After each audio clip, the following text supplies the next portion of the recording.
जय श्री कृष्णा दोस्तों, स्वागत है आपका एवीएस कॉर्नर में। आज के इस वीडियो में मैं आपको धनतेरस की कथा सुनाने जा रही हूँ। अगर आपको कथा पसंद आए तो कमेंट बॉक्स में भगवान धन्वंतरी की जय लिखना ना भूलें।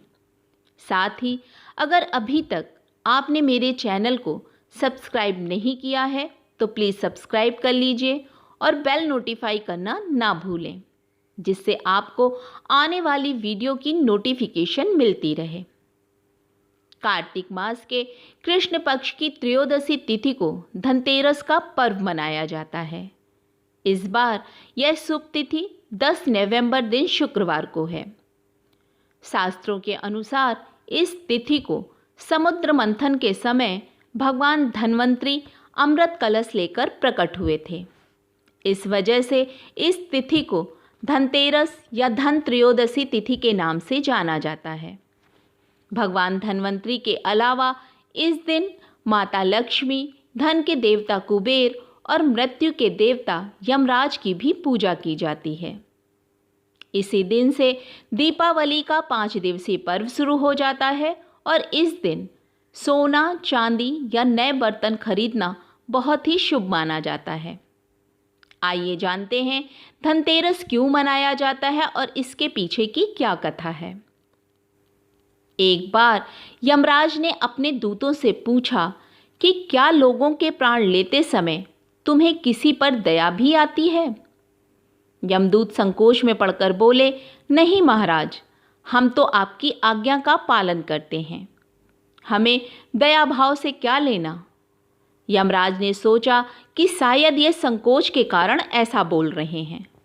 यमराज उन्हें निर्भय करते हुए बोले, संकोच मत करो, यदि कभी कहीं तुम्हारा मन पसीजा हो तो निडर होकर कहो। तब यमदूतों ने डरते डरते बताया, सचमुच एक ऐसी ही घटना घटी थी महाराज, जब हमारा हृदय कांप उठा था। यमराज ने बड़े उत्सुक होकर पूछा कि ऐसी क्या घटना घटी थी। दूतों ने बताया, महाराज, हंस नाम का राजा एक दिन शिकार के लिए गया। वह जंगल में अपने साथियों से बिछड़कर भटक गया और दूसरे राज्य की सीमा में चला गया। फिर वहां के राजा हेमा ने राजा हंस का बड़ा सत्कार किया। ठीक उसी दिन राजा हेमा की पत्नी ने एक पुत्र को जन्म दिया। ज्योतिषियों ने नक्षत्र गणना करके बताया कि यह बालक विवाह के 4 दिन बाद मर जाएगा। राजा के आदेश से उस बालक को यमुना के तट पर एक गुफा में ब्रह्मचारी के रूप में रखा गया। उस तक स्त्रियों की छाया भी नहीं पहुंचने दी गई। लेकिन विधि का विधान तो अडिग है। समय तेजी से बीतता जा रहा था। संयोग से एक दिन राजा हंस की युवा पुत्री यमुना के तट पर निकल गई और उसने उस ब्रह्मचारी राजकुमार से गंधर्व विवाह कर लिया। चौथा दिन आया और राजकुमार मृत्यु को प्राप्त हुआ। उस नवपरिणीता का करुण विलाप सुनकर हमारा हृदय कांप गया। ऐसी सुंदर जोड़ी हमने कभी नहीं देखी थी। वे कामदेव और रति से कम नहीं थे। उस युवक को कालग्रस्त करते समय हमारे भी आंसू नहीं थम पाए थे। यमराज ने द्रवित होकर कहा, क्या किया जाए? विधि के विधान की मर्यादा बनाए रखने के लिए हमें ऐसे अप्रिय कार्य करने पड़ते हैं। तभी एक दूत ने पूछा कि महाराज, क्या अकाल मृत्यु से बचने का कोई उपाय नहीं है? यमराज ने अकाल मृत्यु से बचने का उपाय बताते हुए कहा, धनतेरस के पूजन और दीपदान को विधि पूर्वक करने से अकाल मृत्यु से छुटकारा मिलता है। जिस घर में धनतेरस का पूजन होता है वहां अकाल मृत्यु का भय भी नहीं फटकता।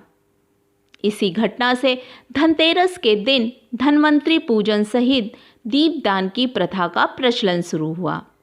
इस दिन को यम दीपदान भी कहा जाता है। मान्यता है कि ऐसा करने से यमराज के प्रकोप से सुरक्षा मिलती है और पूरा परिवार स्वस्थ रहता है। इस दिन घरों की साफ सफाई कर स्वच्छ बनाया जाता है और फिर शाम के समय रंगोली बना दीपक जलाकर धन और वैभव की देवी माँ लक्ष्मी का आवाहन किया जाता है। माता लक्ष्मी को सफाई अति प्रिय है, इसलिए दिवाली के पर्व के दौरान साफ सफाई का विशेष महत्व माना जाता है। बोलिए माता लक्ष्मी, कुबेर देव और यमदेव की जय।